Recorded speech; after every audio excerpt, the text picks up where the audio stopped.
2023 में मेरा पेज उड़ गया। फिर आया एक कोविड का टाइम, एक पूरा व्हाट्सएप ग्रुप बना, कहाँ पे क्या बेड अवेलेबल है, कहाँ आईसीयू अवेलेबल है, कितनी देर में खाली होगा, ये सारा डेटा तैयार किया। मैं चाहता था तो लाखों रुपए लेके या हज़ारों रुपए लेके प्रमोट कर सकता था। ब्रांड्स अप्रोच करते कैसे हैं? क्योंकि रोपवे का जो रूट है वो आपको सीधा कैंट रेलवे स्टेशन से गदौलिया लेके जाएगा। जैसे काशी विश्वनाथ को जानते हैं कि मंदिर तोड़ा गया, तो लाट भैरव बाबा का भी मंदिर तोड़ा गया। नीलू कचौड़ी एक ऐसा प्लेस है जो कि टेस्ट भी बना हुआ है और इंस्टाग्राम पे भी फेमस है। आज के गेस्ट हमारे सिटी बनारस के ओल्डेस्ट इन्फ्लुएंसर कहे जा सकते हैं। साथ ही साथ ये अभी वीडीए के सोशल मीडिया पार्टनर हैं और इन्होंने कई वर्क यूपी टूरिज्म के कोलैबोरेशन के संग किए हैं। तो स्वागत करते हैं आकर्ष भाई का। आकर्ष भाई, welcome to the podcast. Thank you so much आप आए। और मैं आप सबको बताना चाहता हूं कि आकर्ष भाई एक एडमिन पेज चलाते हैं इंस्टाग्राम का, जिसका नाम है बनारस दी ओल्डेस्ट सिटी। और आज मैंने इनको फॉलो तो 2019 से कर रहा हूँ। आपने पेज कब शुरू किया था आकर्ष भाई? 2018 से। तो 2018 से और आज हम लोग बैठे हैं 2024 में। कितने साल हो गए हम लोग को? 6 साल। तो 6 साल में आपने क्या क्या चीज़ें बनारस में चेंज होते हुए देखी है? आप 6 साल से इसको डॉक्यूमेंट कर रहे हैं जी। आपने क्या क्या डिफरेंसेस बनारस में देखना शुरू किया? जब मैंने पेज स्टार्ट किया था तो मतलब वो टाइम ऐसा था कि बनारस धीरे धीरे चेंज की तरफ बढ़ रहा था। चीज़ें मतलब बचपन से देखते हुए आ रहे बनारस को, तो जिस टाइम पेज स्टार्ट किया तो उस टाइम एक बड़ा चेंज बनारस में बढ़ता हुआ आ रहा था। पहले क्या था कि हम गलियों में जाते थे, गलियां शांत रहती थी। सुबह जाते थे तो घाट शांत मिलते थे, शाम को जाते थे तो घाट शांत मिलते थे। अब क्या है कि सब कुछ भर गया है। जो बनारस का लाइफस्टाइल था वो बहुत स्लो था, लेकिन इतना ज़्यादा रश हो गया है बनारस में, इतनी भीड़ बढ़ गई है कि वो लाइफस्टाइल भी फास्ट होने लगी है। जो लोगों का रहने का तरीका था उसमें भी चेंज आने लगा है। क्योंकि बनारस हमेशा से कहा जाता था कि एक स्लो लाइफ वाला शहर है, जो कि स्लो होता नहीं था। वो देखने में आपको लगता था क्योंकि एकदम सुकून से लोग रहते थे।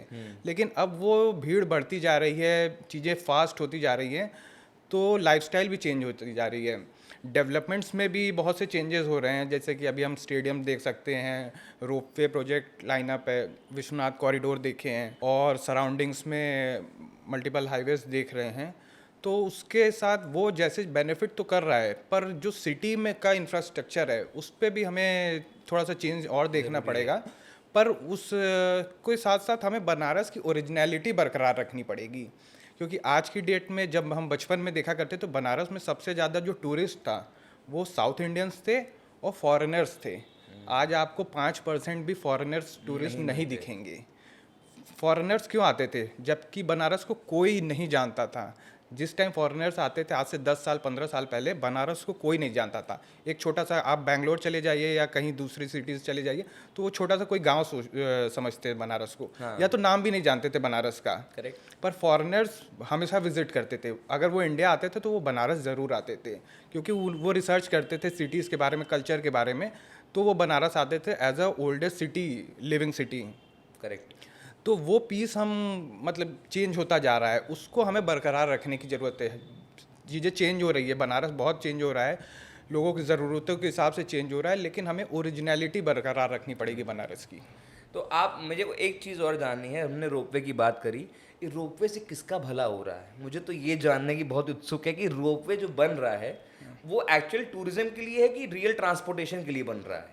देखिए, पहले क्या है कि इन जो भी गवर्नमेंट एजेंसीज थी उनका था कि हम एक मेट्रो स्टार्ट करेंगे बाकी सिटीज़ की तरह। हाँ, जैसे लखनऊ में है, हाँ, आगरा में है। आगरा में है। तो बनारस का जो इंफ्रास्ट्रक्चर है, उन्होंने जब सर्वे किया, बहुत सी बड़ी अच्छी कंपनीज भी आई सर्वे करने के लिए, तो उन्हें एक दिक्कत आई कि यहाँ पे अंडरग्राउंड टनल नहीं बन सकता है, क्योंकि सिटी कोलैप्स करने का चांस हो सकता है। ये प्रॉब्लम उनको फेस करनी पड़ी। क्योंकि आप देखेंगे तो बनारस का जो ज्योग्राफी और सीवर सिस्टम है वो बहुत ही ज़्यादा पुराना है। अच्छा, तभी तो हर जगह खुदा रहता है। हाँ, और एक शाही नाला जो बनारस में डला था वो बहुत ही सिस्टमैटिक तरीके से डला था। इसीलिए बनारस में बाढ़ का खतरा जो है गंगा जी से सटे हुए एरिया में आता है, पर सिटी में जल्दी पानी भरता नहीं है। भरता है तो वो तुरंत बाहर निकल जाता है। ओ, तो ये कोई पहले का सिस्टम ऐसा हाँ, बना हुआ है पूरा अंडरग्राउंड? सिस्टम बना हुआ है जिसको शाही नाला कहा जाता है। ओ, ये तो तो मुझे इस आज तक पहली बार हाँ, पता चला। इसीलिए बनारस में मेट्रो लाना पॉसिबल नहीं था। बहुत सर्वे हुए, बहुत से चीज़ें हुई, पर वो पॉसिबल नहीं हुआ। तो सिटी पे लोड बढ़ते हुए रोपवे का प्रोजेक्ट आगमन आया। स्टार्ट हुआ। और जैसे कि बनारस बहुत कंजस्टेड है, छोटा शहर है, बहुत ज़्यादा ट्रांसपोर्ट फैसिलिटी नहीं बढ़ाई जा सकती है। अभी हमने देखा है कि टोटो की वजह से बहुत ज़्यादा रश हो जाता है। तो उसको ध्यान में रखते हुए एक रोपवे प्रोजेक्ट लाया गया गवर्नमेंट की तरफ से। अब ये प्रोजेक्ट लोगों का मानना है कि ये कितना सक्सेसफुल होगा, क्योंकि छोटी सिटी है और रोपवे से लोग सिटी वाले इतना डिस्टेंस रोपवे में जाएंगे कि नहीं जाएंगे, सही ये बात सबसे बड़ा कि सिटी वाले ट्रैवल करेंगे कि नहीं करेंगे, तो उसका फ़ायदा है कि नहीं है इतना पैसा इन्वेस्ट करने का, इंफ्रास्ट्रक्चर बनाने का।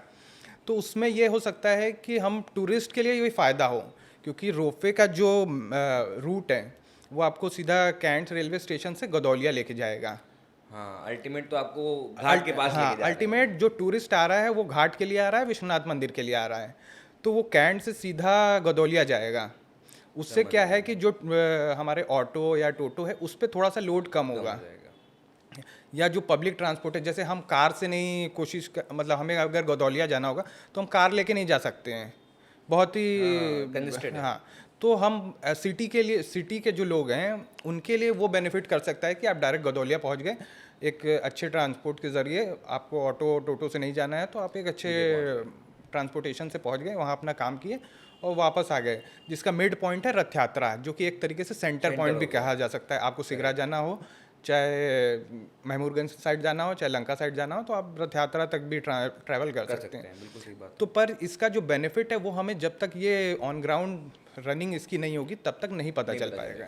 कि आपने शुरुआत कैसे करी इस पेज की? क्या आपको मन में थॉट आया? क्योंकि जनरली आदमी अपना इंस्टाग्राम पेज बनाता है, वीडियोस डालता है और उस पर इंजॉय करता है। आपको कैसे लगा कि इसको मैं इन अ वे अपना प्रोफेशन तरह बनाऊं? एज अ प्रोफेशन क्या है कि मैंने एज अ पैशन स्टार्ट किया था इंस्टाग्राम, जो कि उससे पहले मैं दिल्ली था, 3 4 5 साल के लिए मैं दिल्ली रहता था।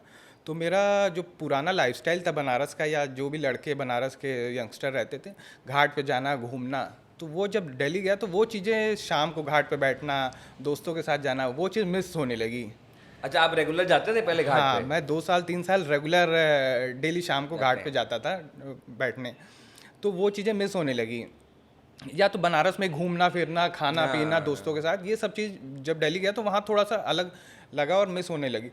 तो उस हिसाब से मेरा एक थॉट था कि एक इंस्टाग्राम पेज बनाना है, ये माइंड में था, क्योंकि मैं कुछ पेजेस देखा करता था, तो ये था कि एक पेज बनाना है। और वो बनारस को कनेक्ट करके वो सबसे पहला माइंड में आया कि एक बनारस पे ही पेज बनाते हैं, जो कि बनारस को लोगों तक पहुंचाए जो बाहर रह रहे हैं। ठीक है। वो बनारस वालों के लिए ही पेज स्टार्ट किया था।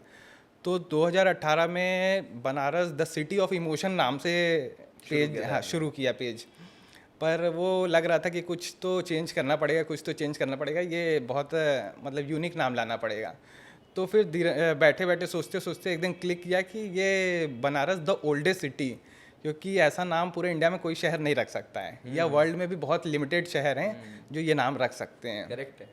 तो उस दिन बनारस द ओल्डेस्ट सिटी मैंने यूज़र नेम चेंज किया, और वहाँ से फिर पेज स्टार्ट हुआ। पहले मतलब टाइम पास की तरह 2 4 दिन में एक फ़ोटो कहीं से मिल जाती थी, वो डाल देते थे, किसी फोटोग्राफर की थी उनसे परमिशन लेके फ़ोटो डाल दिया करते थे। तो ऐसे चलता गया, फिर 500 1000 फॉलोअर्स हुए। तो जब 1000 फॉलोअर की जो जर्नी थी वो इंस्टाग्राम पे बहुत ही यूनिक थी, क्योंकि 1000 फॉलोअर्स भी उस टाइम बहुत बड़ी बात होती थी। और लोगों के मैसेज आने लगे कि जो बाहर बच्चे रहते थे उनके मैसेजेस आने लगे, तो वो एक कनेक्शन बन गया। तो लगा कि इस पेज को ग्रो करना है और अच्छे से करना है। तो फिर रेगुलर अपडेट्स, क्या हो रहा है सिटी में, क्या नहीं हो रहा है वो डालते डालते वो जर्नी चलती गई। फिर मतलब 5000 का टारगेट हुआ, वो 5000 फॉलोअर्स पे पहुँचे, 10,000 का टारगेट फिर बनाए, 10,000 पे पहुँचे। तो ये जर्नी चलती गई। फिर आया एक कोविड का टाइम आया, तो पेज पे कुछ ऐसा था कि मतलब पूरा सिटी सब कुछ एकदम वो घर पे बैठे हुए हैं सब लोग हाँ, अपने सब लोग बैठे हुए हैं। तो कुछ मैसेजेस आते थे कि हमें ये प्रॉब्लम हो रही है, ये इन्फॉर्मेशन कहाँ है। तो जो बनारस में सबसे पहला कोविड का केस आया था वो मैंने अपडेट किया कि आज बनारस में इस लोकेशन पे पहला कोविड का केस आया है। फिर उसके बाद टाइमिंग हुई, दुकानें बंद होने लगी, तो लोगों का इन्फॉर्मेशन लोग पूछते थे कि इसकी क्या टाइम है, इसकी क्या टाइम है। तो वहाँ से मैंने वो इन्फॉर्मेशन देना स्टार्ट किया। मतलब आपने एक अपडेट पेज बना दिया ताकि लोगों को करंट अपडेट हो क्या रहा है एरिया में उसको पता चलता है। हाँ, क्योंकि लोगों के पास इन्फॉर्मेशन नहीं आती थी, correct नहीं आ पाती थी, तो उसको मैंने यूज़ किया अपने पेज को एज मतलब कि इंफॉर्मेटिव पेज की तरह, ठीक है। क्योंकि हमारे पास भी कंटेंट उस टाइम नहीं था। हाँ। तो हमने इस पे काम किया। तो उसके बाद लोगों का भी मैसेज आने लगा, इन्फॉर्मेशन चाहिए तो उसके बाद जैसे राशन की दुकानें कब खुलेंगी, ये करते करते कहाँ पे कौन सी दवाई मिलेगी, कहाँ कैसे अप्रोच कर सकते हैं, किस हॉस्पिटल में क्या टाइमिंग है, वो इन्फॉर्मेशन इकट्ठा करना और लोगों तक पहुँचाना, ये पूरा सिस्टम बनाया मैंने। और वेरीफाई भी करते होंगे, वैसे किसी ने बोला कि अगर यहाँ मिल रही है तो आपको क्रॉस चेक हाँ, भी तो करना पड़ेगा कि हाँ, मिल रही वो है कि पूरा नहीं वेरीफाई actual में। करके तब इन्फॉर्मेशन देते थे। नहीं वेरीफाई हो पाता था तो ये इन्फॉर्मेशन पहुंचाते, आप ट्राई कर सकते हैं, समझ गया। हमें सोर्सेज से इन्फॉर्मेशन मिली है, लेकिन आप ट्राई कर सकते हैं, कुछ नहीं तो आप ट्राई कर सकते हैं। Correct तो ऐसे ऐसे पहला कोविड चला गया, फिर धीरे धीरे चीज़ें नॉर्मल हुई, फिर सेकेंड कोविड आया, तो उसमें सब कुछ बिखर गया था, सब कुछ। बहुत लोग उस समय बीमार पड़े, बहुत, तो पूरी टीम बनाई मैंने, अच्छा। पूरी टीम बनाई जो कि बनारस से लेके दिल्ली तक भी काम करती थी। एक पूरा व्हाट्सएप ग्रुप बना, उसमें कहाँ पे क्या बेड अवेलेबल है, कहाँ आईसीयू अवेलेबल है, कितनी देर में खाली होगा, कहाँ पे ऑक्सीजन की का कमी है, कहाँ पे ऑक्सीजन सिलेंडर अवेलेबल है, ये सारा डेटा तैयार किया। और 24 घंटे में कोई ना कोई वो बंदा काम करता था। पूरा दिल्ली तक से हमारे पास कॉल आती थी कि हमारे ये दिक्कत है, हमें ये दिक्कत है और बेड कहाँ अवेलेबल है। मतलब कि दिन रात मैसेज आता था, पूरा 24 घंटे जाता था हम लोग का उस इन्फॉर्मेशन को लोगों तक पहुंचाने में। सही बात है। मैंने तो लगा, में लगता बहुत आसान है, बहुत ये तो बस पोस्ट ही तो करना क्या है, लेकिन करना है, डिफिकल्ट, बहुत डिफिकल्ट था ऐसा। अब मुझे जो पहला दूसरा मैसेज आया था, मैंने एक इन्फॉर्मेशन डाली कि इस हॉस्पिटल में ये बेड अवेलेबल है, तो एक फ़ीमेल फॉलोवर का मैसेज आया मेरे पास कि अरे कुछ नहीं होगा, मेरे फादर चले गए और किसी ने कोई बचा नहीं पाया, मेरी 2 बहनों की शादी है 1 हफ्ते बाद। और वो बहुत ही ज़्यादा हिट किया मुझे, एक्चुअली में मुझे खुद सुन के लग रहा है। हाँ। वो हिट किया बहुत ज़्यादा। और उसके बाद से तो मतलब था कि सब कुछ छोड़ के इस पे लगना है, जितनी जान बचा सकते होंगे इनडायरेक्टली वो बचाएंगे। उसके बाद बहुत मेहनत किया, बहुत कोशिश की कि कहाँ पे क्या अवेलेबल है, सब सारा इन्फॉर्मेशन।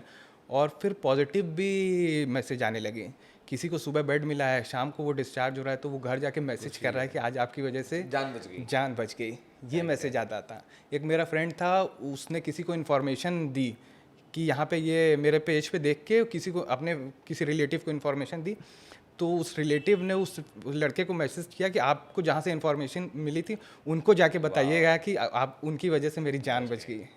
तो अच्छा है, नेक काम किया आपने तो बहुत। एक फीमेल है, वो सिंगापुर रहती हैं, उनके मदर फादर अकेले यहाँ रहते थे बाबतपुर के पास, कोई नहीं था देखने वाला, क्योंकि कोई जाता नहीं था, कोई आता नहीं सकती उस टाइम। हाँ, वो आ नहीं सकती थी और ना कोई रिलेटिव जा पाता था, ना कुछ होता।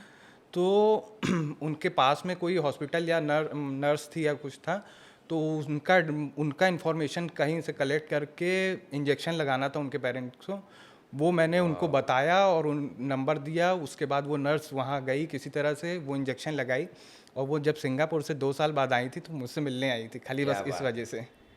अच्छी बात है, ये तो अपने यही तो पेज, हाँ, तो पेज मेरा चलाने का ये मोटिव था कि कुछ अच्छा करें, सिर्फ इन्फॉर्मेशन पोस्ट करना है, फोटो डालना, वीडियो डालना, ये न रहे, लोगों को कुछ बेनिफिट मिलना चाहिए। बिल्कुल सही बात। तो और जो जर्नी मैंने स्टार्ट की थी पहला केस बताने से, वो जर्नी लास्ट में जो लास्ट केस बनारस का खत्म हुआ था, उस जर्नी तक चला था। मतलब फ्रॉम केस 0 टू केस आपने जो खत्म हुआ, पूरा कोविड खत्म हो गया तब तक, वहाँ तक चला था।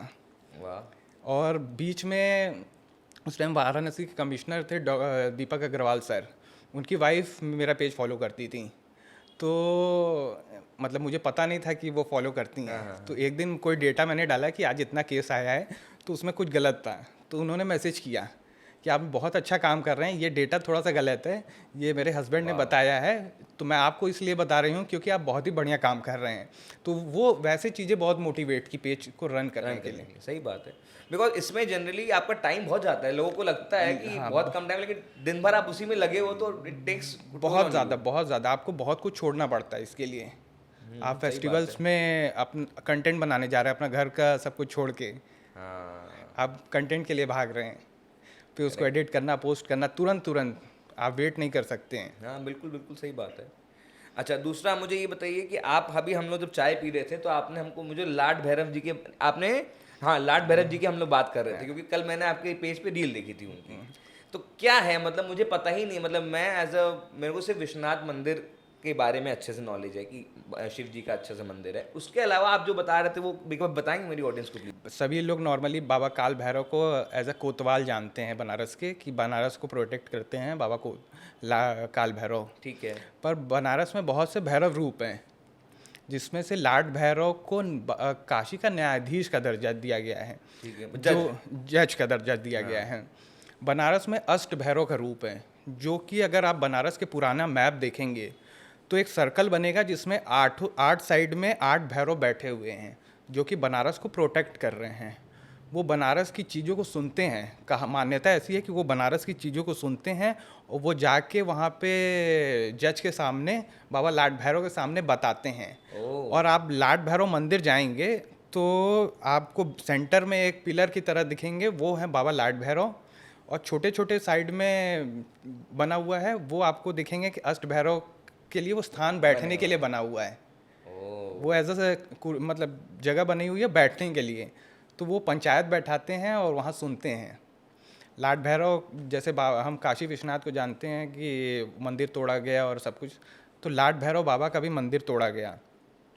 इतना भव्य मंदिर था कि उसको औरंगजेब द्वारा तोड़ा गया। अच्छा। आज आप विजिट करेंगे तो एक साइड मस्जिद है, एक साइड मजार है, और बीच में बाबा लाड भैरव खड़े हैं। कि बनारस से कितने विद्वान निकले हैं। तुलसीदास जी भी यहीं रिसाइड करते थे, आप बता रहे थे। एक बार वो वाली स्टोरी बताएंगे प्लीज। तुलसीदास जी जब यहाँ रहते थे तो उन्होंने क्या क्या जगह एक्सप्लोर करी, आप बता रहे थे अभी ना कि वो घाट के उस पार जाते थे, अगर तो क्या था ये लॉजिक? देखिए, तुलसीदास जी बनारस में तुलसी घाट पे रहा करते थे, अपनी किताबें लिख रहे थे, सब कुछ कर रहे थे। तो बनारस का शहर मतलब काशी इतनी पवित्र मानी गई है कि वो जब उनको वॉशरूम जाना होता था तो उनके पास एक नाव थी छोटी सी, वो नाव से गंगा जी उस पार जाते थे और वहाँ पे अपना वॉशरूम का क्रिया करते थे। उसके बाद वो वापस आते थे। वो इसलिए करते थे क्योंकि ये पवित्र स्थान है, काशी एकदम पवित्र मानी गई है। करेक्ट। तो वहाँ पे वो ये क्रिया न करके काशी से बाहर नहीं जा सकते थे, तो वो गंगा जी को पार करके दूसरे साइड जाते थे और वहाँ पे करके अपना फिर दिनचर्या यहाँ शुरू करते थे। जैसे आजकल जो नए नए घाट बन रहे हैं, नमो घाट, और ये जो कमर्शलाइज कर दिया है एकदम, वर्सेस एनी घाट जहाँ पे आदमी सीढ़ी पे बैठ कर आराम से शाम को लोग गिटार बजाते हैं, आपको क्या पसंद आता है? कमर्शलाइजेशन पसंद आता है आपको? बिल्कुल नहीं पसंद आता है।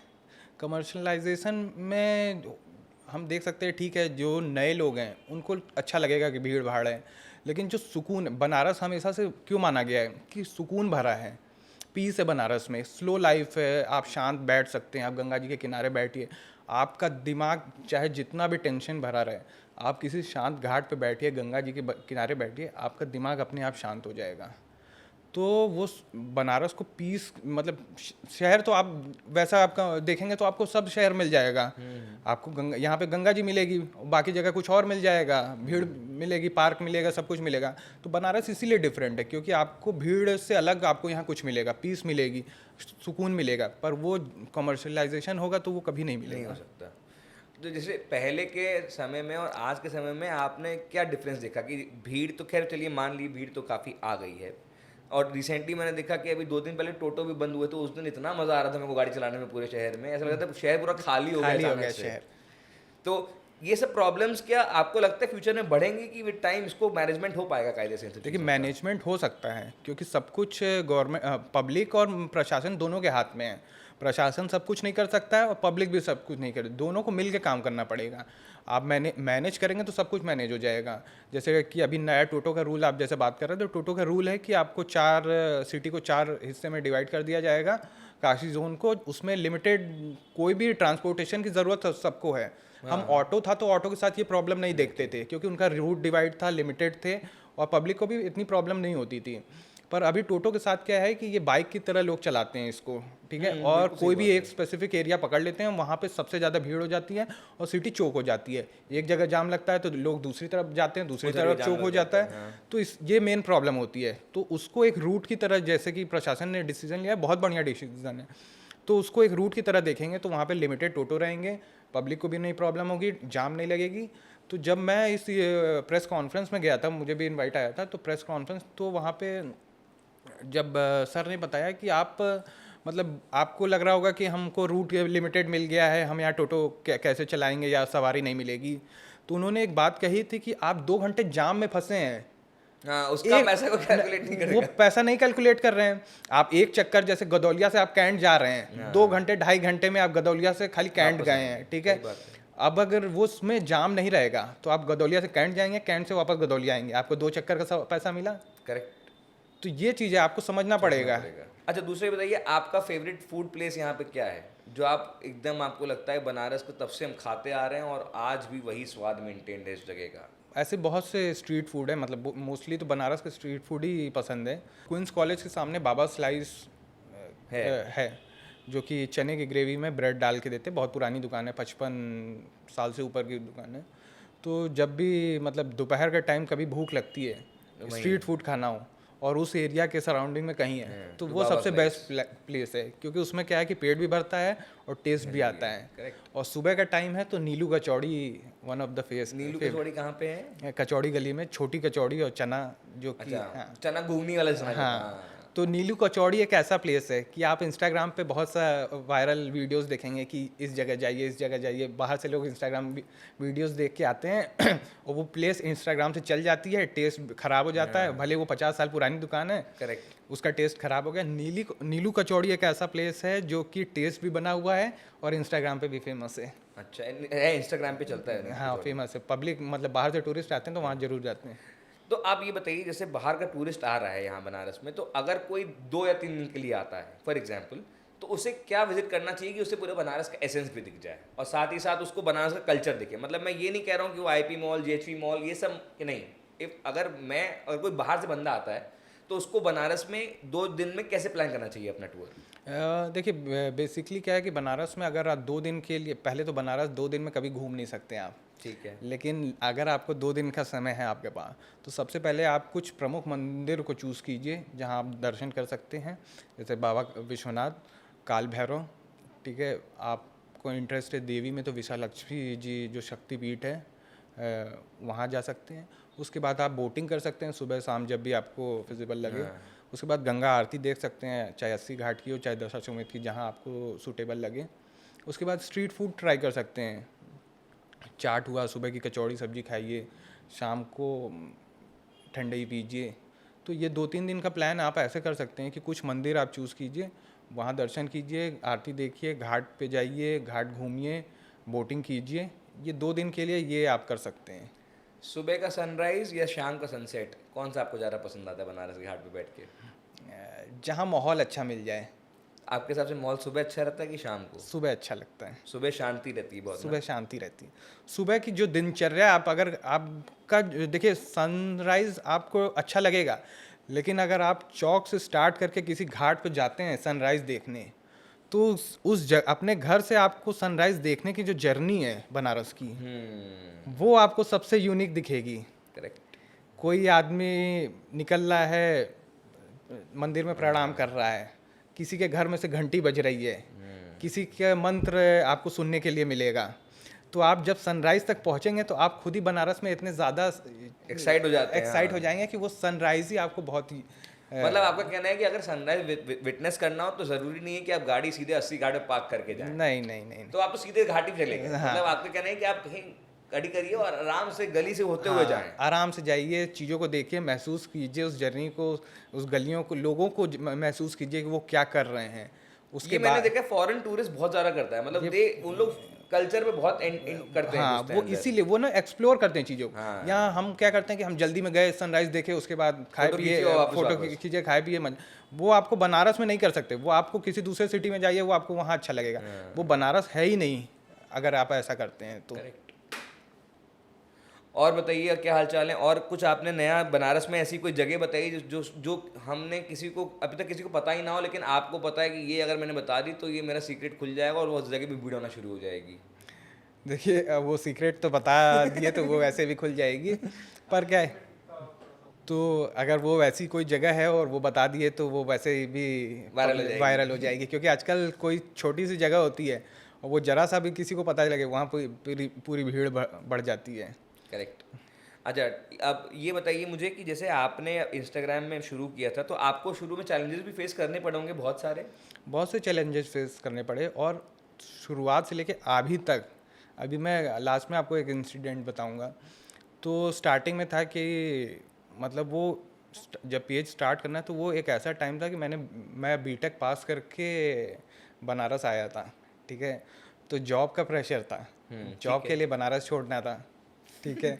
और जॉब करने का मन नहीं था, तो वो वहाँ पे प्रेशर था कि मतलब पेज फैमिली का प्रेशर था, चीज़ों का प्रेशर था। तो ठीक था, मतलब फैमिली ने बोला जॉब करने के लिए, तो रेडी तो हो गया था जॉब करने के लिए, पर धीरे धीरे किसी तरह से वो टलता गया ठीक कि है। ये नई कंपनी अच्छी है, ये नहीं है, यहाँ नहीं करना है, ये ऐसे नहीं बहाने करना। बनाते गया। हाँ, बहाना बनाते गए, इंटरव्यू यहाँ नहीं होगा, अभी बाद में होगा। तो वो टाइम धीरे धीरे जाता गया। तो फिर ऐसे ऐसे पेज भी साथ साथ ग्रो कर रहा था, तो थोड़े थोड़े से अप्रिसिएशन मिले पेज के साथ। तो जो पहला अप्रिसिएशन था वो विश्वनाथ कॉरिडोर बनने का स्टार्टिंग था, घरों को तोड़ा जाना था। बनारस में बहुत विरोध हो रहा था क्योंकि पुरानी जो सबसे हाँ। गलियां थी वो टूट रही मैंने थी, कभी जिंदगी में सोचा था विश्वनाथ मंदिर ऐसे बन सकता है बंद। इतना तोड़ के। तो वो लोगों में विरोध था। तो उस टाइम जो प्रोजेक्ट था वो विशाल सिंह वीडियो के वाइस प्रेसिडेंट थे, उनके अंडर में था। तो एक दिन उनका मैसेज आता है मेरे पास इंस्टाग्राम पे कि हम ऐसा ऐसा काम कर रहे हैं, आपको ये प्रोजेक्ट प्रमोट करना है हमारे एंड से, आप जो भी कहिए हम उसके लिए तैयार हैं। मैं चाहता था तो लाखों रुपए लेके या हज़ारों रुपए लेके प्रमोट कर सकता था।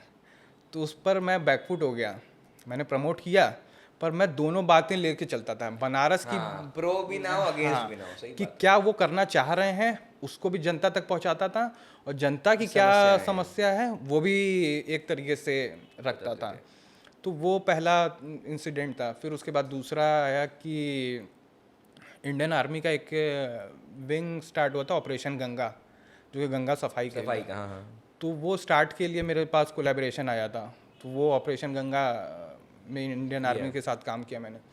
फिर ऐसे ऐसे पेज चलता गया। फिर घर वालों को भी समझ आने लगा कि ये जॉब नहीं करेगा, फेमस भी हो रहा है लड़का तो हाँ। फेमस होने लगे, जॉब नहीं करेगा। तो एक मिर्ज़ापुर में माइंस का बिजनेस स्टार्ट करके घर वालों ने दिया।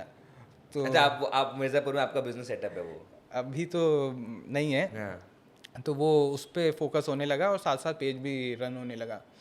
फिर उसके बाद जैसे यही कोविड आया, कोविड चलता गया, फिर ऐसे से फिर बाकी भी बिजनेस भी चलता रहा, पेज भी चलता रहा। उसके बाद कॉमर्शियल्स भी पेज पे आने लगे, ब्रांड्स अप्रोच करने लगे, या बनारस के लोकल ब्रांड्स। ब्रांड्स अप्रोच करते कैसे हैं? ब्रांड आपको जैसे मतलब क्या है कि ब्रांड क्या करते हैं, आप डिजिटल मार्केटिंग कंपनी हायर करते हैं अपने प्रमोशन के लिए। ठीक है। तो वो डिजिटल मार्केटिंग कंपनी क्या करती हैं कि जैसे उनको बनारस में प्रमोशन करवाना है, तो वो पेजेस Instagram खोजते हैं। उसके बाद वो पेजेस देखते हैं कौन से जेन्युइन है कौन से नहीं है, तो उस हिसाब से ब्रांड मेल करते हैं, कॉन्टैक्ट नंबर रहता है तो कॉल करते हैं। जैसे रिसेंट में स्विगी जोमेटो ने मेरे साथ काम किया था, वी मार्ट ने काम किया था, मेक माई ट्रिप ने काम किया था। तो वही अप्रोच करते हैं, उनकी मार्केटिंग एजेंसीज रहती हैं, वो अप्रोच करती हैं, उनके साथ हमारा जो भी टाई अप रहता है वो पूरा करते हैं फिर। मतलब पेज ऐसे चलता गया, ब्रांड्स आने लगे, इंटरव्यूज़ होने लगे। फिर जब कोविड वाला सीन था तो हिंदुस्तान न्यूज़पेपर ने मेरा आर्टिकल कवर किया था। अच्छा, आप अच्छा ठीक है। हाँ, न्यूज़ है। फिर ऐसे से रेडियो स्टेशन से कॉल आने लगी आने के लिए, तो एक सब कुछ बेनिफिट था। उसके बाद एक जर्नी आई 2023 में, मेरा पेज उड़ गया। उड़ गया। हाँ, सुबह एक मेल आता है और उस मेल में पेज चला जाता है। मतलब वो स्कैम था मतलब आपके साथ क्या? हाँ, एक कॉपीराइट का इशू था, हाँ। फेक कॉपीराइट्स आने लगी थी रातों रात, और वो पेज ब्लॉक कर दिया। ब्लॉक कर दिया गया इंस्टाग्राम ने। आपकी तो सिट्टी मतलब नींद, रात की नींद खराब हो जाएगी आदमी की। मैं सुन के शॉक हो गया। सब कुछ ख़त्म हो गया था, मतलब कि मेल सुबह आया, हाथ पैर काम नहीं कर रहा था, कुछ समझ में नहीं आ रहा था कि क्या करना है। ठीक है, तो उसके बाद फिर धीरे धीरे शांत होके थोड़ा सा इंटरनेट पे रिसर्च करना, ये करना वो करना, तो हुआ, किसी को पता नहीं था। एक दिन 2 दिन किसी को नहीं पता चला। फिर तीसरे दिन दीदी का मेरे रात में मैसेज आता है कि क्या वो पेज तुम्हारा नहीं दिख रहा है। तो मतलब कुछ बोला तो जा नहीं रहा था। 3 दिन तक किसी को नहीं पता, सब कुछ मेरे अंदर था। अरे झटका लग जाएगा आदमी को। पूरा 3 दिन तक मतलब कुछ समझ में नहीं आ रहा था सब कुछ, क्योंकि 4 साल की मेहनत थी। 2022 की बात है। सब कुछ ख़त्म था, तो उनका मैसेज आया, तो मैंने बोला कि पेज डिसेबल किया हुआ है किसी रीज़न से, और 1-2 दिन लगेगा, ठीक हो जाएगा। तो रिसर्च किया, वापस से इंस्टाग्राम को बहुत मेल किया, बहुत मैसेज किए, पर उनका हेल्प सेंटर बहुत वीक था, वो काम नहीं कर रहा था। 10-15 मेल करने पे एक रिवर्ट आता था कुछ कुछ। तो फिर कोशिश करना स्टार्ट किया कि कैसे रिवर्ट होगा। तो जो फेक कॉपीराइट्स थी उसमें कुछ अच्छे फोटोग्राफर्स थे उनकी तरफ से, जो कि उन्होंने नहीं किया था, तो उनसे बात किया, तो उन्होंने एक वापस से इंस्टा को मेल किया कि हमारा इनके साथ कोलैबोरेशन है और इन्होंने परमिशन के साथ मेरी फ़ोटो यूज़ की हुई है, तो उसमें रिवर्ट हो गया। तो 9 कॉपीराइट्स थी जिसमें कि 7 लोगों ने हटा दी और 2 में एक पता नहीं चली कि किसकी है। वो आईडी कुछ पता नहीं चला, नाम कुछ नहीं पता चला। उनके मतलब इंस्टाग्राम की तरफ से मेल उनका आता था कि इस मेल से आपको कॉपीराइट आई है, उस मेल पे करने पे मेल फुल दिखाता था, तो वो नहीं पता चली। 1 महीने तक बहुत मेहनत किया कि कैसे यूएस तक ट्राई किया कि पेज रिवर्ट हो जाए, नहीं आया। तो फिर मतलब कुछ समझ में नहीं आ रहा था, एक बार लगा कि छोड़ दे, सब कुछ छोड़ दे। हाँ, हो ही जाएगा तो आदमी को। 15-20 दिन बाद वही दीपक अग्रवाल सर की वाइफ का मैसेज आया कि आकाश तुम्हारा पेज नहीं दिख रहा है, क्या हुआ। तो उनको बताया कि ऐसी ऐसी बात है। तो उन्हें बोला कि कोई हेल्प चाहिए होगी सर की तरफ से तो बताना। तो उनके कि ठीक है। तो पर अपने एंड से ट्राई किया, सब कुछ हुआ, नहीं हुआ। फिर लोगों का भी मैसेज आया, भैया आपका पेज नहीं दिख रहा है, भैया आपका पेज नहीं दिख रहा है। तो समझ में नहीं आ रहा था क्या जवाब दें। फिर एक सबसे बड़ा डिसीजन था कि बनारस में पेजेस बहुत ज़्यादा बढ़ने लगे थे। हाँ हाँ बहुत अभी भी ज़्यादा आप डालोगे तो मतलब भरमार है इस समय बनारस में। तो लग रहा था कि एक फिर ज़ीरो से स्टार्ट करना है, नया पेज बनाए कि ना बनाए, क्योंकि एक चीज़ सब कुछ चला गया था। तो लगा कि ठीक है एक बार फिर से ट्राई करते हैं। फिर तो शुरू किया। फिर से शुरू किया ज़ीरो से। बाप रे। तो जो पुराने फॉलोअर्स थे उन्होंने बहुत सपोर्ट किया, स्टोरीज लगाना, लोगों को शेयर करना। तो 100 फॉलोअर्स तो 1-2 दिन के अंदर, मतलब एक दिन जैसे ही पेज क्रिएट हुआ तुरंत आ गए। फिर धीरे धीरे बढ़ना। फिर सबसे बड़ा टेंशन था कि मतलब क्या लोगों को दिखाएं, क्योंकि पेज बहुत हो गए हैं। हाँ, अब ये भी बात है कि अब स्टोरी ग्रो कैसे आपकी- करें। हाँ, सही बात क्योंकि मेरा जो पेज डिलीट हुआ था वो 51,000.8K पे डिलीट हुआ था। 51,000 फॉलोअर्स थे, वो सब वापस आ नहीं सकते हैं।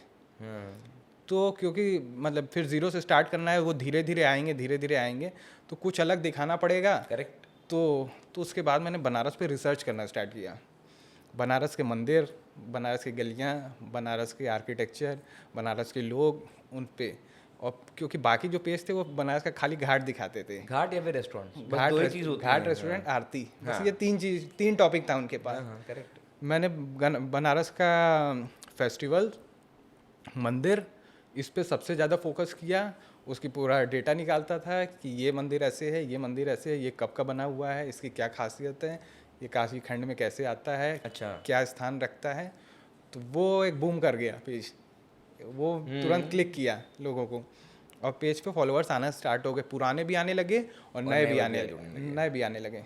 6-7 महीने बीता तो मतलब पेज था कुछ 30-35 हज़ार पे चल रहा था फॉलोअर्स पे। तो एक बनारस का ही रेडियो स्टेशन है, हेलो बनारस करके, तो उन्होंने एक इन्फ्लुएंसर अवार्ड रखा, और साथ में जो सोशल वर्कर हैं बनारस में, उनके लिए अवार्ड रखा 80 घाट पे, जिसमें बनारस के बहुत से पेजेस नॉमिनेट थे। उसमें मैं पहला इन्फ्लुएंसर था जो मतलब जीत गए। क्या बात है। सिर्फ 30-35 हज़ार फॉलोअर्स के साथ। तो फिर और क्रेडिबिलिटी बढ़ गई। और बढ़ गई। उसके बाद फिर पेज चलता गया, मतलब ग्रो करने लगा। फिर धीरे धीरे 100 एक साल के अंदर वो वापस सारे तो 4 साल की जो मेहनत से ज़्यादा आपको 2 साल में आउटपुट मिला। 2 साल में आउटपुट मिला, और नाम भी मिला, फेम भी मिला। उस 2 साल में अपनी मेहनत की वजह से। हाँ बिल्कुल, जेन्युइनिटी की वैल्यू है। कंटेंट अगर आप अच्छा देंगे तो आज की ऑडियंस स्मार्ट है इतनी कि वो स्मार्ट है, पकड़ लेती है कि अच्छा दे पकड़ रहे हैं, लेके, सही हाँ, बता रहे हैं, गलत बता रहे हैं। बिल्कुल बिल्कुल। करेक्ट है। तो बनारस में ये आप लोग का भी कोई ग्रुप है, जैसे जो सोशल मीडिया इन्फ्लुएंसर्स हैं आप लोग में कई कई लोग का ग्रुप भी है कि आप सोलो ट्रैवल करते हैं हमेशा? तो कोशिश तो रहती है, मतलब मतलब ऐसा कुछ है नहीं, सोलो ही करते हैं, क्योंकि आप जब तक सोलो नहीं करेंगे तब तक आपका उस फोकस नहीं USP, बनेगा। हाँ, ठीक है। आप ग्रुप में जाएंगे तो ग्रुप के हिसाब से काम करना होगा। आपको अच्छा काम करना है तो सोलो करते हैं, आपकी टीम है तो टीम है, साथ में हाँ, टीम के साथ करिए। समझ गए। उसके बाद जैसे ग्रुप में भी जाते हैं, जगह किसी ने बोला कि साथ चलने के लिए साथ भी जाते हैं, पर मेरी कोशिश रहती है कि सोलो, मतलब जाते सबके साथ हैं पर अपना फोकस सोलो रखने का। तो आप एक हैक बताइए लोगों को, जैसे जिसको सपोज मैं हूँ, मुझे अपनी इंस्टाग्राम रील को वायरल करना है, मुझे एक हैक बताइए कि बनारस का ये चीज़ शूट कर लीजिए तो अच्छे फॉलोअर्स, तो आप मतलब अच्छे व्यूज़ पहुँच जाएंगे। आपने इतना शूट किया है, आपने इतना इंस्टाग्राम को समझ लिया होगा, आप कुछ गेस्ट को बताएंगे हम लोग कि क्या क्या कर सकते हैं ऐसे हैक्स? देखिए, सही इन्फॉर्मेशन आप सबसे पहले, क्योंकि क्या है कि आजकल पेजेस कुछ भी पढ़ लेते हैं गूगल पे और वो बता दे रहे हैं, कुछ भी पढ़ ले रहे हैं, कुछ भी वेरीफाई नहीं कर रहे हैं। तो आपको सही इन्फॉर्मेशन रहेगी तो आप सबसे पहले लोगों तक पहुंचेंगे। जेन्युइन इन्फॉर्मेशन दीजिए, खाली घाट दिखाना और लोगों, और जो सबसे बड़ा हुक है आज की डेट में, लोगों की प्रॉब्लम, वो आपको लोगों तक अगर आपने पेज बनाया बनारस के ऊपर, या कोई भी सिटी इन्फ्लुएंसर है या कोई भी पेज है, तो वो आपको खाली चीज़ें नहीं दिखानी, आपको लोगों की प्रॉब्लम भी समझनी पड़ेगी, आपको ऑडियंस को समझना पड़ेगा कि आपकी ऑडियंस क्या देखना चाहती है, तो आपका पेज जरूर ग्रो करेगा। आपने ये पूरा जब ट्रांजिशन किया कि आपने 2 साल का पेज, ये जब 4 साल का आपका पेज डिलीट हो गया और फिर आपने वापस से शुरू किया काम करना, तो आपके मन में आया नहीं यार करें कि छोड़ दें, यार बहुत मुश्किल काम है, इसी को करें कि अब मैं कमर्शलाइज तरीके से करूं, क्योंकि बहुत सारे इन्फ्लुएंसर्स कमर्शियल भी करते हैं बहुत ज़्यादा। करते हैं। पर ये तो माइंड में आया था कि मतलब करें कि ना करें, पर लगा कि एक बार फिर से ट्राई करते कर हैं। सकते हैं, हाँ। और ट्राई करने के साथ साथ पब्लिक का जो सपोर्ट था, मेरे फॉलोअर्स का सपोर्ट था, वो बहुत ही ज़्यादा काम किया, क्योंकि मतलब उनकी बातें सुनते थे तो लगता था कि हाँ करते हैं करते हैं। करेक्ट। तो मतलब ऐसे पेज चलता गया, लोगों का सपोर्ट रहा, तो उस वजह से पेज ग्रो किया और करने में फिर इंटरेस्ट भी आया पेज को। अच्छा ये बताइए, बनारस में ये जैसे जो आजकल चलन चला है कि जो अब नए देव दीपावली के ट्रेंड पहले से बहुत चेंज हो गया। पहले हम लोग देखते थे सिर्फ दिए दिए दिए, अब तो लेज़र लाइट भी आ गई है, फायरवर्क्स भी आ गए हैं, सब कुछ आ गया है। आपको कौन सा फेस पसंद आता था दोनों में से? पुराना वाला, दिए वाला। दिए वाला? हाँ। क्यों, ऐसा क्यों? क्योंकि देखिए, वो लेज़र शो और ये बाकी मतलब फायर शो देखने में तो बहुत अच्छा है, क्राउड बहुत बढ़ गया है उसकी वजह से। और जो दिए की खूबसूरती थी, ये तो मैं मानता हूँ, दिए का अलग जो फील है। देखिए बनारस क्या है कि सबसे बड़ी गंगा जी आपको बनारस में दिखेंगी, जो सर्कल बनता है, सेमी सर्कल बनता है, वो आपको बनारस में दिखेगी। अब क्या है, झालर लग जाता है, लेकिन जो दिए की खूबसूरती थी वो आपको अब नहीं मिलेगी। अभी भी दिए लगते हैं, ऐसा नहीं है, पर मतलब ठीक है, अच्छा है पब्लिक के लिए फायर शो और लेज़र शो, ये सब अच्छा है। पर जो खूबसूरती दिए वाली आती थी, घाट भी थोड़ा शांत रहते थे और पूरी ब्यूटी निकल के आती थी। अब तो भीड़ इकट्ठा इतनी हो जाती है कि घाट पे दिए दिखते नहीं हैं। अरे उस दिन मैं लास्ट टाइम गया तो मतलब हर तीसरा बंदा कैमरा लेके या मोबाइल लेके या गिम्बल लेके रिकॉर्डिंग की रिकॉर्डिंग। लोग उस आदमी दिए आंखों से देख नहीं रहा है, देख नहीं रहा है, वो कैमरे को देख रहा है कि वो कैमरे- कैमरा क्या रिकॉर्ड कर रहा है। मैंने कहा बताओ, इतना अच्छी जगह बैठे हो और उसमें आप कैमरे में लेके लगे पड़े हो। वो आप कंटेंट क्रिएटर हैं तो आप कर सकते हैं, लेकिन हर कोई वही कर रहा है। आप 2-4 फोटो ले लीजिए, ठीक है, लेकिन आप उस ब्यूटी को तो देखिए जिसको देखने आप आए हैं, उस शहर को तो देखने आइए।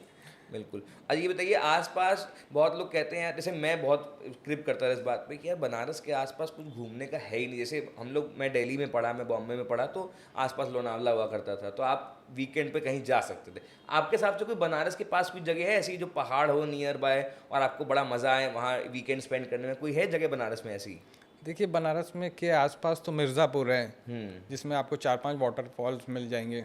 जैसे नाम बताएंगे कुछ वाटरफॉल? जैसे लखनिया दरी है, देवदरी, राजदरी है। तो मतलब उसको भी डेवलप करना पड़ेगा गवर्नमेंट हाँ, को। मतलब हमको लगता है इसको टैप नहीं किया हाँ, है इसको ये। टैप नहीं किए हैं। उसको थोड़ा सा पब्लिक भी, जैसे कि लखनिया दरिया आप जा तो सकते हैं, पर वहाँ क्राउड थोड़ा सा सही नहीं है। वो आपको कभी अच्छा मिलेगा, कभी नहीं मिलेगा। तो वो सब चीज़ थोड़ा सा मेंटेन करना पड़ेगा, क्योंकि अगर उसको डेवलप अच्छे से कर देते हैं तो किसी शहर में 5 वाटरफॉल होना बहुत बड़ी बात है भाई, एग्जैक्टली अच्छे हिल स्टेशन पे नहीं होते हैं, हाँ। कहीं नहीं होंगे। उसको मतलब छोटे वाटरफॉल हैं, बड़े वाटरफॉल हैं, लेकिन आपको एक अच्छा कम से कम व्यू तो अच्छा है, व्यू मतलब आप अच्छा आ रहा बैठोगे, है। आप किसी बालकनी में बैठे हो, आपको सामने दिख रहा है, कितना सुंदर लगेगा वो देखने हाँ, में। तो उसको गवर्नमेंट की तरफ से उसको डेवलप करने की ज़रूरत है, लोगों तक करेक्ट। पहुंचाने की ज़रूरत है, तो वो एक अच्छा एरिया हो सकता है। एक ऐसा कोई वो बताइए जो बाहर के लोग को, जो बाहर के लोग आते हैं उनको लगता है बनारस तो ऐसा है, लेकिन एक्चुअली में ऐसा है नहीं। तो कोई आपको लगता है ऐसी कुछ चीज़ बाहर वाले लोग जो आते हैं देखते हैं कि यार उन लोग कुछ अलग माइंडसेट से आते हैं और निकलता कुछ और है? हाँ, तो उसके लिए देखिए बनारस क्या शहर है कि आप किसी बड़े शहर में जाइए तो आप देखेंगे बहुत अच्छा इंफ्रास्ट्रक्चर है, बहुत बड़ी रोड्स हैं और बहुत चीज़ें, तो आपको तुरंत वो अट्रैक्ट कर लेगा। ठीक है, बनारस वैसा शहर नहीं है, आपको समय बिताना पड़ेगा बनारस में। एक लाइन थी, किसी ने लिखा था कि आपको मतलब खूबसूरती देखनी है तो आप बड़े शहर जाइए, आपको कोई चीज़ महसूस करनी है तो आप बनारस आइए। समझ गया। तो बनारस जितने दिन में आपको, आप बड़े शहरों से बोर हो जाएंगे, उतने दिन बाद आपको बनारस अच्छा लगना लगने शुरू लगेगा। होगा। हाँ, क्योंकि मैंने देखा बॉम्बे के बहुत कंटेंट क्रिएटर्स बनारस सिर्फ अब रहने आते हैं, घाट साइड शांति में रहना उनको पसंद नहीं, क्योटिक करें, उन लोगों को यही मजा आता है। तो फॉरेनर्स जो आते थे बनारस में इसीलिए आते थे, थे। वो एक दिन के लिए बहुत कम आते थे, 2 दिन के लिए बहुत महीने कम महीने आते आके थे, वो रहते महीने थे। महीने आते थे, 10 दिन 15 दिन आते थे। वो गलियों में बैठते थे, चाय की दुकान पे वो बैठते थे, सुबह निकलते थे, वो गलियों को महसूस करते थे कि क्या हो रहा है, कैसे हो रहा है। तो जब तक आप बनारस को महसूस नहीं करेंगे तब तक आपको बनारस खूबसूरत नहीं लगेगा, आप बनारस को समझ ही नहीं पाएंगे, क्योंकि बनारस सबसे पुराना शहर है। अब जैसे मणिकर्णिका है, आप आजकल का ट्रेंड है मणिकर्णिका पे जाना, फोटो खिंचाना, देखना और स्टेटस लगाना है कि ये है मोक्ष का वो शहर 2 है, रील बन जाएगी, उसमें 2 काम रील हो बन जाएगा, जाएगा। हाँ। पर आपको मणिकर्णिका के बारे में ही नहीं बताया वो मोक्ष का शहर क्यों है, मतलब वहाँ पे मोक्ष क्यों मिलेगा, क्योंकि आपको बनारस में वो चीज़ आप महसूस करेंगे। आप हर चीज़, जैसे बनारस की गलियों में एक काशी खंड में एक श्लोक है कि आप जितना भी यज्ञ करते हैं, करोड़ों यज्ञ करने का जो आपको फल मिलता है, वो बनारस की गलियों में खाली घूमने से मिलता है। ये काशी खंड में लिखा हुआ है। अच्छा। हाँ, वो क्यों लिखा है कि आप ऐसे तो नॉर्मल घूम रहे हैं, तो वो नहीं है, क्योंकि वो पवित्र स्थान हुआ करता था। तो आप उस पवित्र स्थान पे जितना आप टहल रहे हैं, तो उसका जो आपको फल मिल रहा है वो आपको वही करोड़ों मिल रहा यज्ञ के बराबर मिल रहा है। Correct. तो इसीलिए बनारस को समझने की का जरूरत शहर है। है। उसके बाद आपको खूबसूरत लगने लगेगा बनारस। आप सुबह गलियों में घूम रहे हैं तो कोई निकल रहा है, जाम लगा हुआ है, वो अपना जगह निकालते हुए चला जा रहा है, कहा चचा ठीक हो, हर हर महादेव बोलते हुए चला जा रहा है। उतने में आप परेशान हो जाएंगे, आप बाहर से आएंगे तो आप परेशान हो जाएंगे।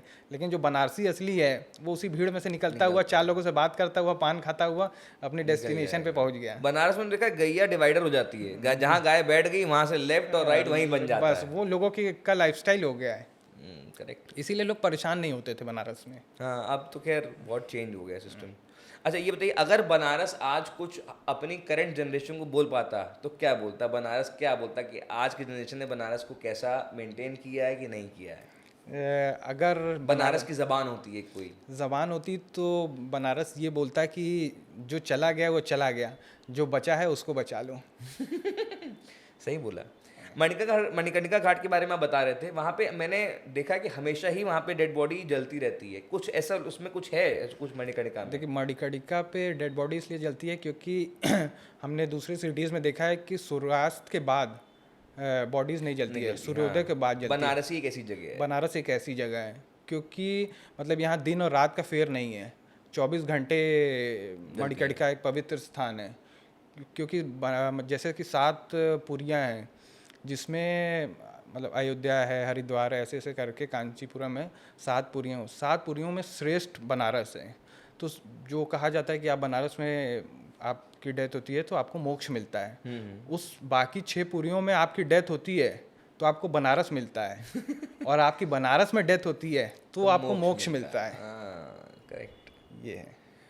अच्छा आप जैसे आप बता रहे थे बनारस में इतने सारे मूवी शूटिंग्स, मूवी स्टार आने लगे हैं, ये होने लगा है, वो होने लगा है, तो बनारस में आपको लगता है कि और कुछ चेंज होना चाहिए, फिल्म सिटी टाइप का कुछ बनना चाहिए, या भाई इतना जब डेवलपमेंट कर रही है सरकार तो कुछ और भी फोकस करना चाहिए बनारस के डेवलपमेंट में? डेवलपमेंट में देखिए बेसिक चीज़ों को मेंटेन करना चाहिए। आप गलियों को मेंटेन कीजिए, ठीक है, सड़कों को मेंटेन कीजिए, ट्रैफिक मेंटेन कीजिए, यही मेन डेवलपमेंट है बनारस का। बाकी तो सब कुछ है बनारस के पास, क्या नहीं है, ठीक है। आप आउटर को मतलब कुछ अलग इंफ्रास्ट्रक्चर डेवलप करना है तो आप बनारस के बाहर का एरिया पकड़ के डेवलप करिए।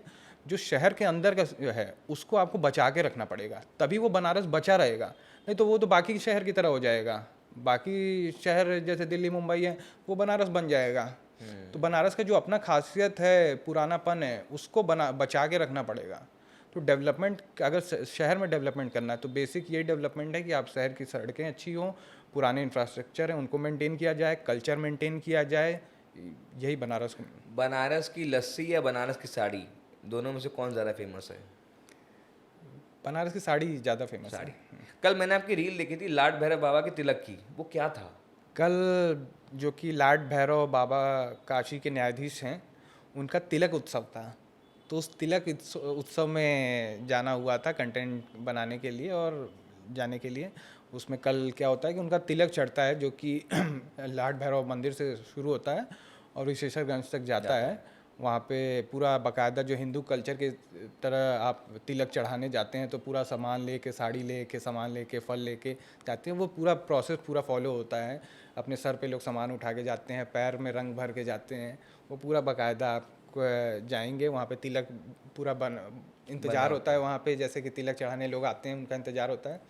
वहाँ पे पूरा तिलक का हिंदू कल्चर के हिसाब से प्रोसेस फॉलो होता है। और फिर शादी भी होगी। और दूसरे अब कल शादी है उनकी और वही सेम हिंदू कल्चर के ही तरीके से पूरी शादी फॉलो होती है।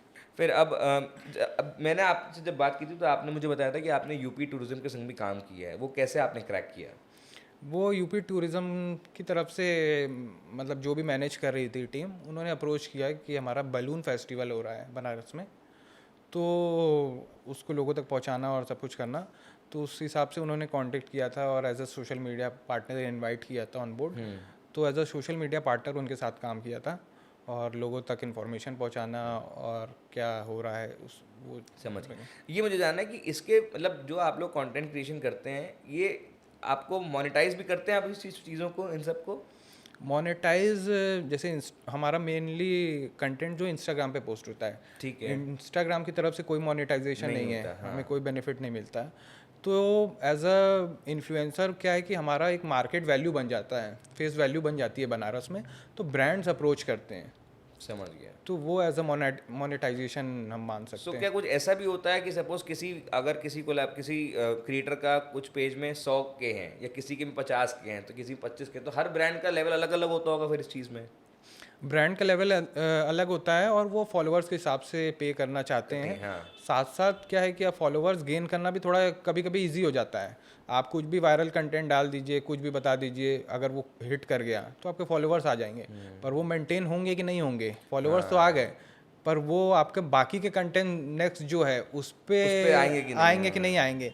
तो अब क्या, एजेंसी को अगर कोई मतलब नहीं है तो वो आपको काम दे देगी, पैसा लेगी क्लाइंट से और काम खत्म हो जाएगा।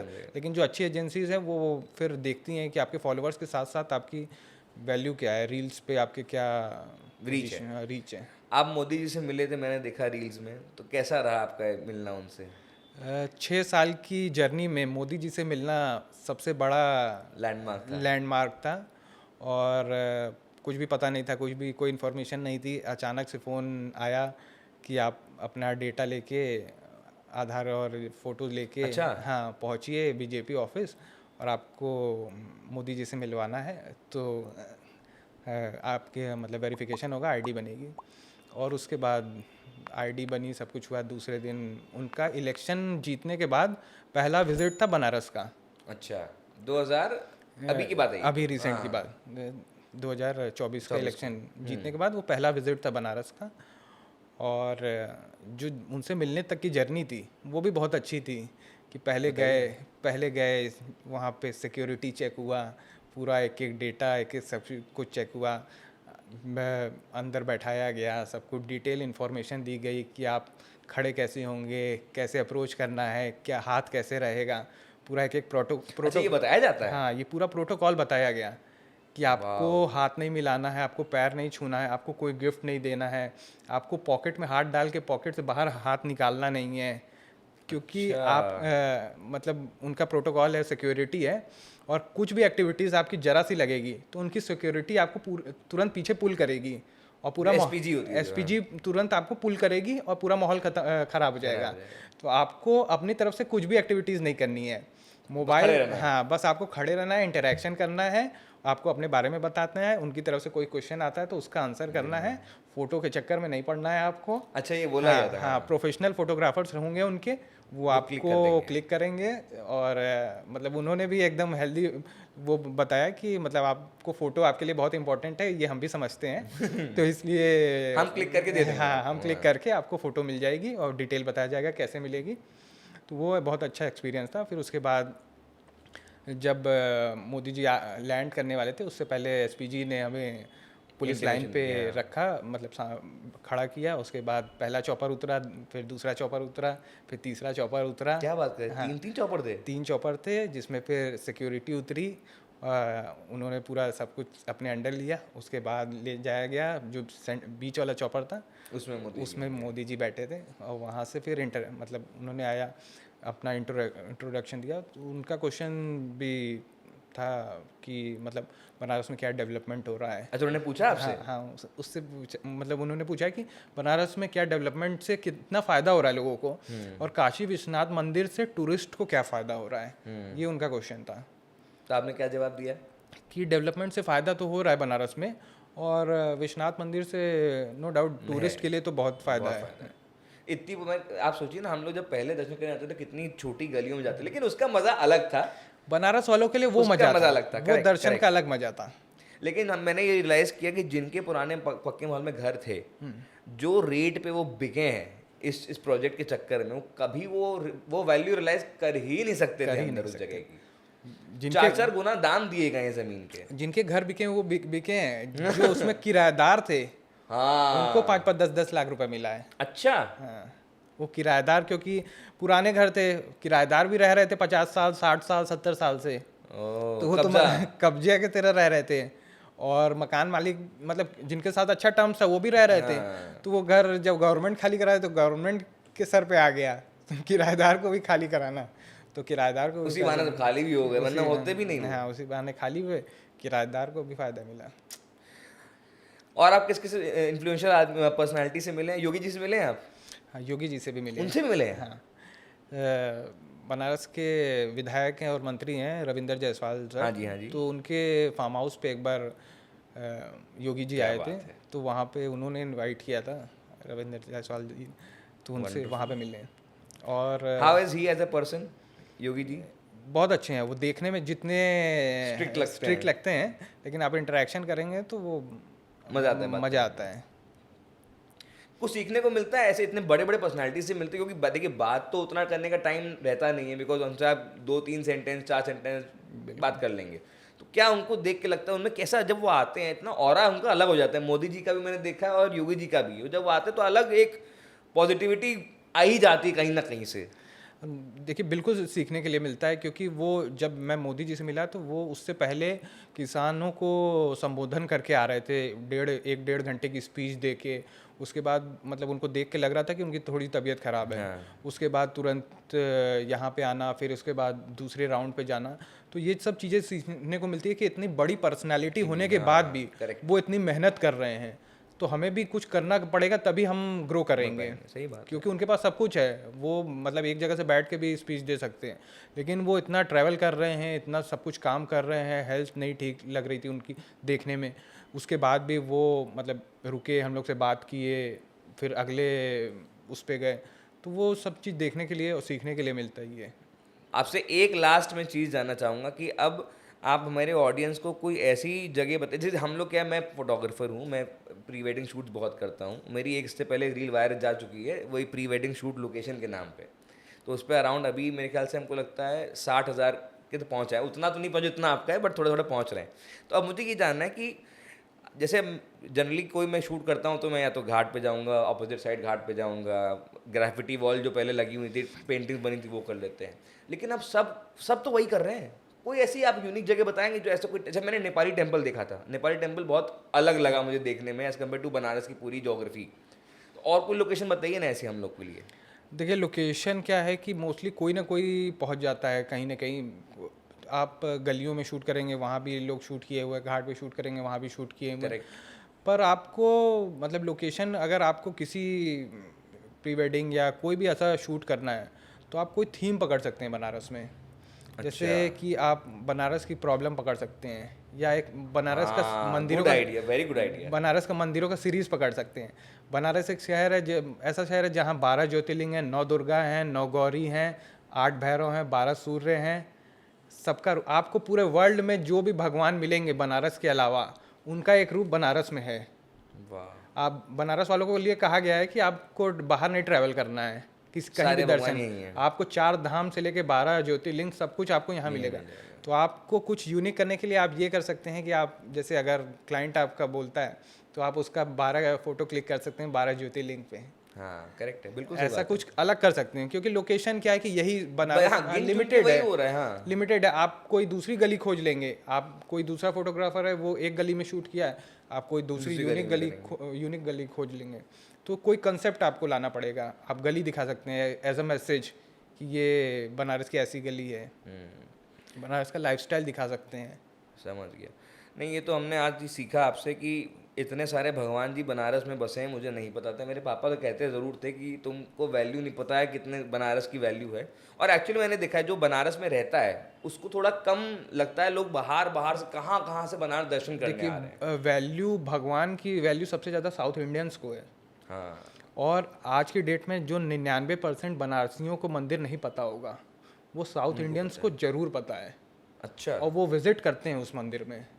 एक आपका दुर्गा कुंड के पास कौड़ी देवी का मंदिर है, वो कहा जाता है कि विश्वनाथ जी उनको अपनी बहन माने थे और वो लाके यहाँ पे बैठाए थे। उसमें हर एक साउथ इंडियन जाता है दर्शन करने। बनारस का 1% आदमी नहीं जाता है, जो अगल बगल के हैं वो लोग जाते हैं।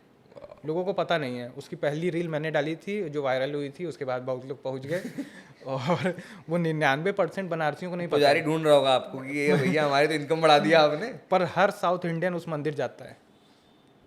South Indians are very dedicated, ये तो मैंने भी माँ देखा है। विशालाक्षी जी का मंदिर है, शक्तिपीठ है।